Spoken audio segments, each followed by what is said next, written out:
In the frozen darkness outside Bakhmut, a Russian assault column moved through what they thought was safe terrain. They had no idea they were being watched. Ukrainian sniper teams equipped with thermal optics had been tracking their heat signatures for 20 minutes, waiting for the perfect moment. What happened next turned a routine nighttime advance into a tactical disaster that would ripple through Russian command structures for weeks. The footage started circulating on Ukrainian military channels in late November 2024. Thermal imaging shows white-hot figures moving across a gray landscape, completely unaware they're being observed from over 800 meters away. According to the 93rd Mechanized Brigade, who posted portions of the engagement, their sniper teams eliminated 14 Russian soldiers in a single-night operation using a combination of Western-supplied thermal scopes and domestically modified rifles. The technology gap here matters. Ukrainian forces have been receiving thermal optics from multiple sources since early 2023. The United States provided AN-PAS-13 thermal weapon sights through military aid packages. European allies contributed Thales and Hensoldt systems. Canada sent thermal monoculars that sniper teams adapted for reconnaissance. But the Ukrainians didn't just use these systems as intended. They integrated them with Soviet-era Dragunov rifles, NATO standard .338 Lapua Magnum platforms, and even modified hunting rifles rechambered for military cartridges. The Russian column outside Bakhmut wasn't moving randomly. According to intercepted communications later analyzed by Ukrainian intelligence, they were attempting a probe to test Ukrainian defensive positions before a larger assault planned for the following night. Standard Russian doctrine at the time called for these reconnaissance and force operations to be conducted under darkness, relying on infantry to identify firing positions and defensive gaps. The problem is, darkness means nothing to thermal imaging, where traditional night vision amplifies existing light and struggles in complete darkness or bad weather. Thermal optics detect heat signatures. A human body radiates infrared energy that shows up clearly against cold ground, even through light fog or snow. The Russian troops moving through that sector were essentially walking spotlights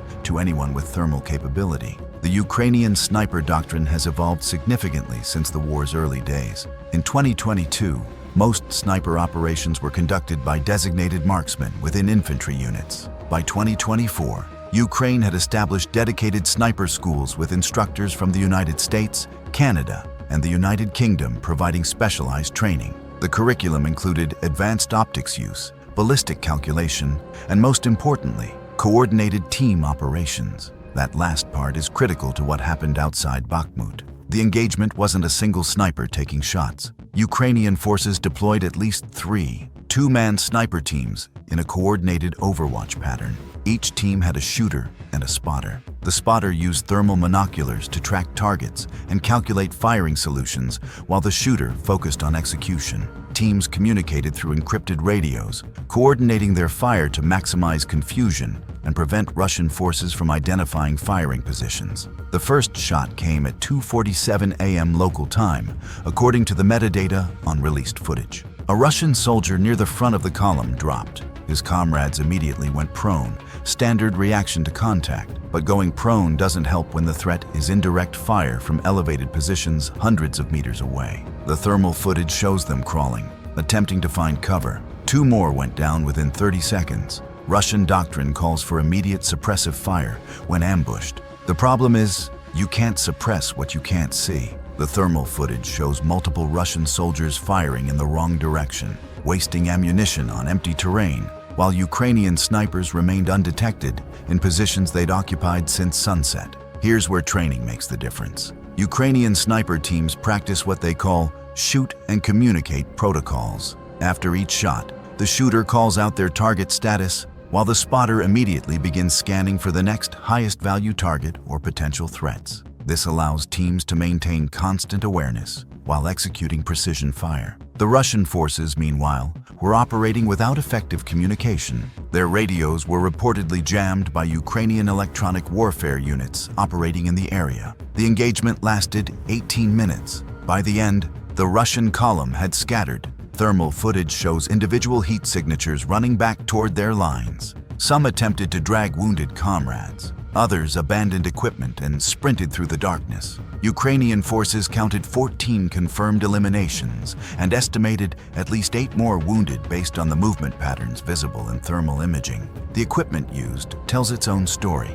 Ukrainian snipers in this sector were reportedly using a mix of platforms. Some had Barrett M82A1 .50 caliber rifles supplied through international donations. These are devastating at extreme range, but heavy and difficult to relocate quickly. Others used Bank 338 Lapua Magnum rifles, which offer excellent range with better mobility. A few teams still operated Soviet-era SVD Dragunov rifles, now equipped with thermal scopes that cost more than the rifle itself. The thermal optics varied too.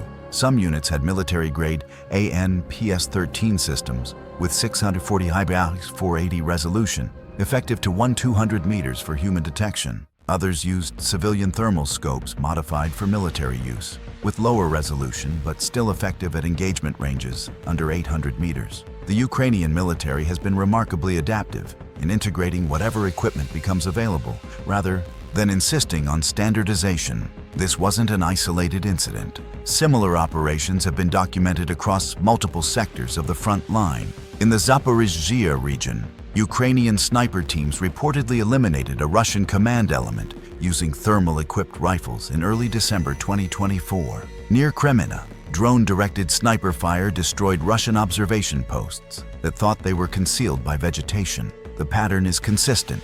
Ukrainian forces used technological advantages to offset Russian numerical superiority. The Russian response has been evolving. After several high-profile thermal sniper incidents, Russian units began receiving guidance on thermal signature reduction. Instructions included avoiding clustered formations at night, using thermal blankets to mask heat signatures, and conducting movement during weather conditions that degrade thermal effectiveness, like heavy snow or rain. Some Russian Special Forces units reportedly received their own thermal optics, though distribution has been limited. But technology alone doesn't win engagements. The Ukrainian advantage comes from combining equipment with superior training and tactical flexibility. Western military advisors have emphasized individual initiative and decentralized decision-making, a significant departure from Soviet-style rigid command structures. Ukrainian sniper teams are authorized to engage targets of opportunity without waiting for explicit orders, allowing them to exploit fleeting tactical situations.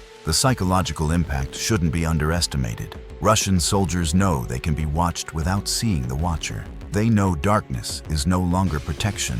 Multiple Russian telegram channels have posted complaints from soldiers about the stress of operating in sectors where Ukrainian thermal snipers are active. Some units have reportedly refused night operations in certain areas, forcing Russian commanders to adjust their operational planning. The Bakhmut engagement also demonstrates how modern warfare combines multiple technological layers. The sniper teams were supported by drone reconnaissance that identified the Russian approach route hours earlier. Electronic warfare units jammed Russian communications. Counter-battery radar tracked Russian artillery, preventing effective fire support. Artillery units stood ready to provide covering fire if sniper teams needed to withdraw. No single element wins the fight. The integrated system does. Looking at the broader context, these operations represent Ukraine's successful adaptation to a grinding, attritional war. Early in the conflict, Ukraine relied heavily on Western weapon superiority. By late 2024, they developed sophisticated tactics that multiplied the effectiveness of available equipment. Sniper operations became a key element of defensive strategies, imposing costs on Russian advances while conserving Ukrainian manpower. The released footage serves multiple purposes beyond documentation. It demonstrates capability to international supporters, justifying continued military aid. It boosts Ukrainian morale by showing effective operations. It imposes psychological pressure on Russian forces. And it provides training material for other Ukrainian units, learning similar tactics.